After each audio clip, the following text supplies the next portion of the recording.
Want help to grow your business? Download BRiN, the world's first business advisor in your pocket. To find out more, visit BRiN.ai or search the App Store today.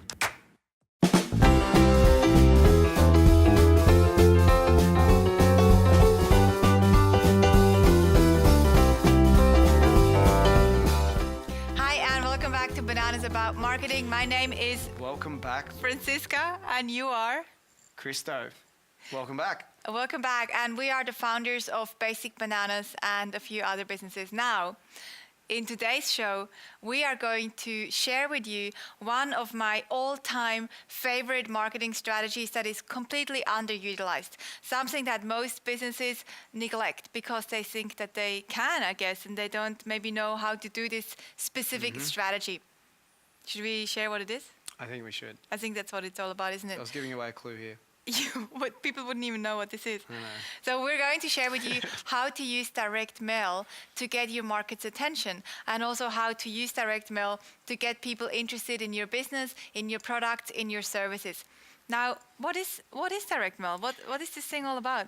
Direct mail is mail that's delivered to a letterbox, not an email which is delivered by the magical email fairies. This is a offline thing that's delivered by the postman. Yeah, the postman. We love the postman, especially if he brings chocolate. Now, here is the thing. There is a difference between, so there is actually a thing called, so direct mail, also you can say DM, direct mail. There is a thing that is called EDM. So EDM means electronic. So if, you know, in case you hear some of this jargon somewhere, EDM stands for electronic direct mail, and that is delivered by the email fairies. Is that what you said? Call them? The email fairies. But that's not what we want to talk about today. We want to talk about direct mail in the physical world, in the offline world. Now, do you have a very full inbox in terms of which inbox is fuller, your email inbox or your... Email inbox is very full. So everybody, I think, gets enough emails. There's usually not anyone singing out wishing they had more emails in their inbox. So yes, my email is definitely very full. Yeah, and usually the inbox like that, the post box, for me personally, is not very full anymore. It used to be. I used to get lots of letters, actually. I had lots of pen friends, and maybe my friends also sent me more letters. Love letters. Actually, I just went back to Switzerland the other day, and I was trying to find some love letters that Christo sent me, because he asked me to find them. And instead of finding his letters, I found all these other love letters that I don't even know who these people are. I haven't shown it yet. Must be hard.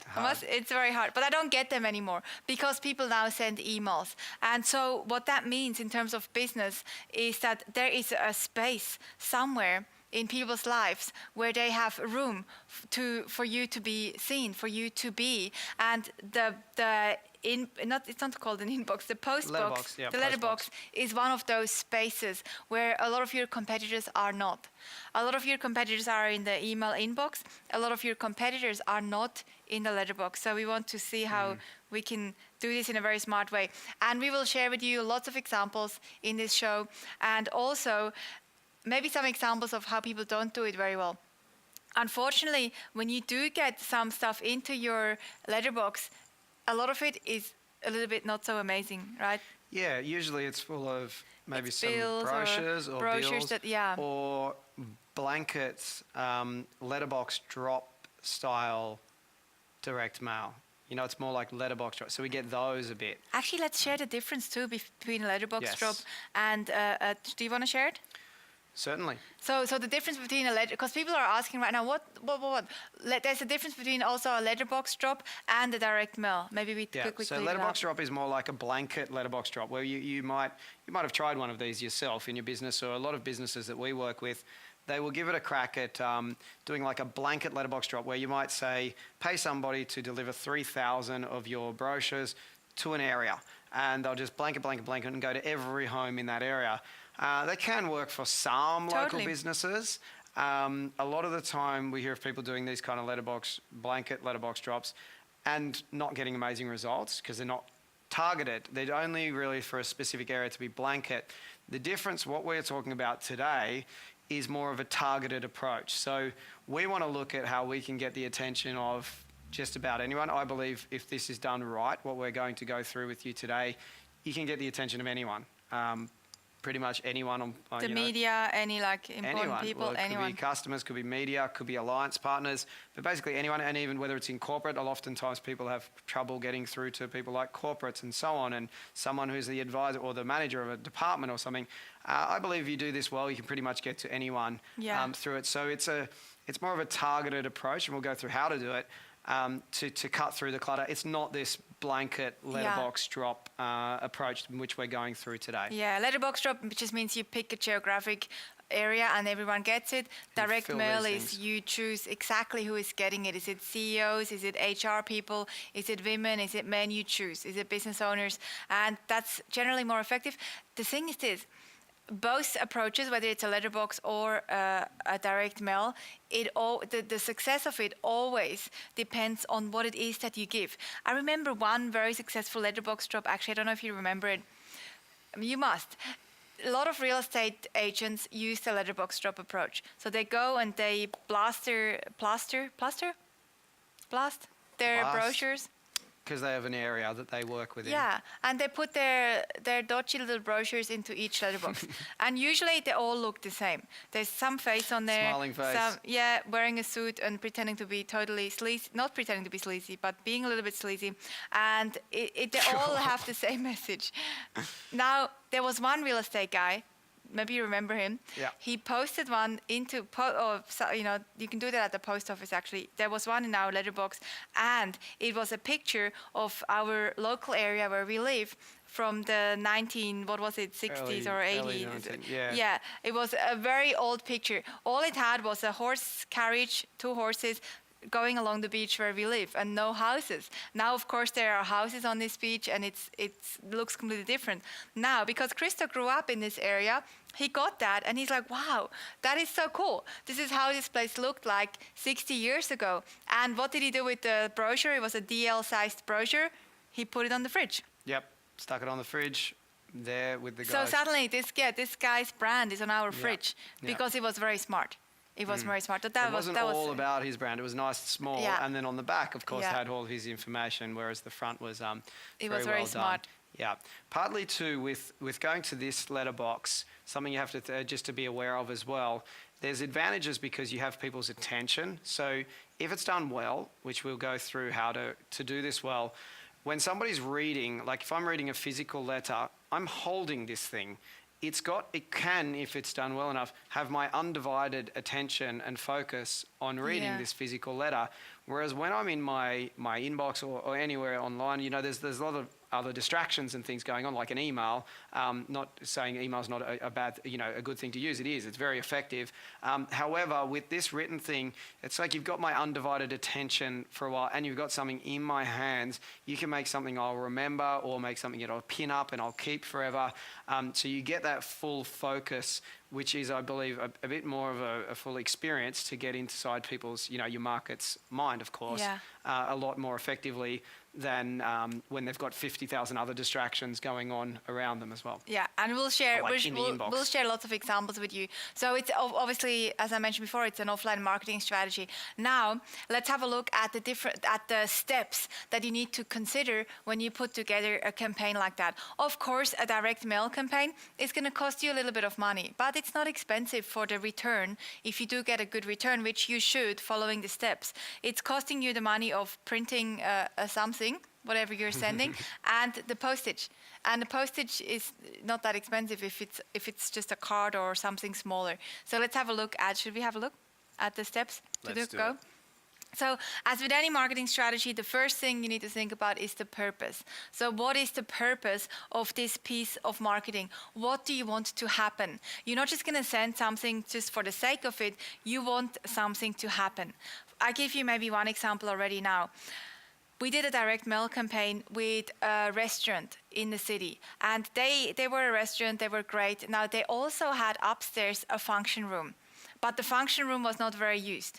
What they wanted to do is they wanted to run more events there, and they wanted to get corporate organizations to go in there and run their Christmas parties or birthday parties or any sort of corporate events, hire the room, and also, of course, get the catering through the restaurant.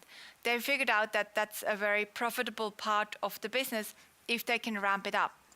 So what they did is they did a direct mail campaign to HR managers in the city, because they are the ones that often have to organize events and parties and meetings and all sorts of things.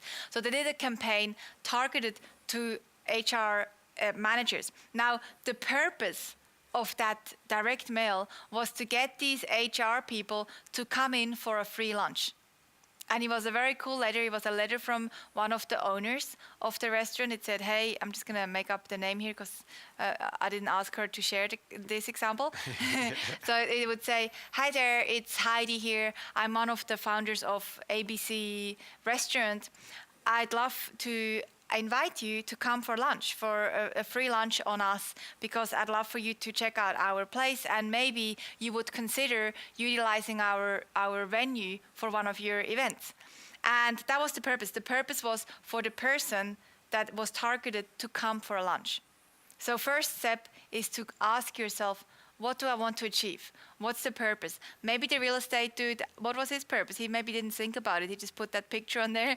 Maybe he wanted his to, purpose maybe it was brand I awareness. imagine, is to get, because for the real estate, they want to own their community. They want to be the one that's known as the real estate for that area, for their local area and local community. So he's like blanketing and putting his brand in front of like owning, because they have a small area, obviously. Something else on purpose too, you might think about. If you were to kind of workshop this right now, which would be pretty cool, so that you can walk away after this video session, you can walk away with something ready to send, ready to implement, would be pretty cool. Is think about right now, what would be most beneficial to you? Maybe it'll be all three, but maybe you have some customers that you might want to reach out to, or to potential customers. Maybe you have some media that you would like to reach out to try and get some exposure, some media story pitch, like you want to be featured in the press. Or it might be an alliance partner, like you might have an organization that you would like to form an alliance with, so that you can generate, kind of like create a referral system or an agreement where you refer business and things. So it could be in any one of these areas. Like, do you want to get some free exposure now? Do you want to get some more? Is it clients that you're trying to get hold of? Or is it an alliance where, you could generate a heap of exposure through some other organization, whether it's an alliance with a business or a community group or a sports club or whatever that kind of could be. Yeah, and that brings us to the second point. And the second point is the audience. So who is going to get your direct mail? And you have made some really good suggestions here. So you could even do a direct mail to the media, as you mentioned. You could do it to the media. Why? To get some publicity. Let's quickly share an example of targeting the media. We did a campaign when our first book came out, this one here, and we celebrated the launch of this book together with National Whale Day. Or International Whale Day or National Whale Day? International Whale Day. There is such a day where we celebrate whales as in the fish, big fish in the ocean. And we did a launch where we launched the book, and we also donated all the proceeds of the launch to International Whale Day, and we adopted a whale, and it was quite a big deal. We were the first business in Australia to be granted the right to adopt a whale. And so what we thought we would do is we wanted to target the media to get some features, for them to talk about this launch and talk about our whale that we adopted, Cosmos. And so we sent out a little baby whale, a plastic whale. It was actually not that small, because we went to the dollar store, to the bargain shop to find some little whales, and then the littlest whales we could find were about this big, these kind of like bath toys. So it wasn't that small a whale. It was pretty solid little whale, that one. So to get the attention of the media, that's what we sent out. We sent out a press release including the whale and the book, and we got a lot of amazing features. So that audience then was PR. Your audience might also be prospects. So it might be, especially if whatever you're selling is a little bit of a higher ticket item, then this works really well. Now, if you're selling shoes, for example. To continue enjoying this presentation, download BRiN, the world's first business advisor in your pocket. To find out more, visit BRiN.ai or search the App Store today.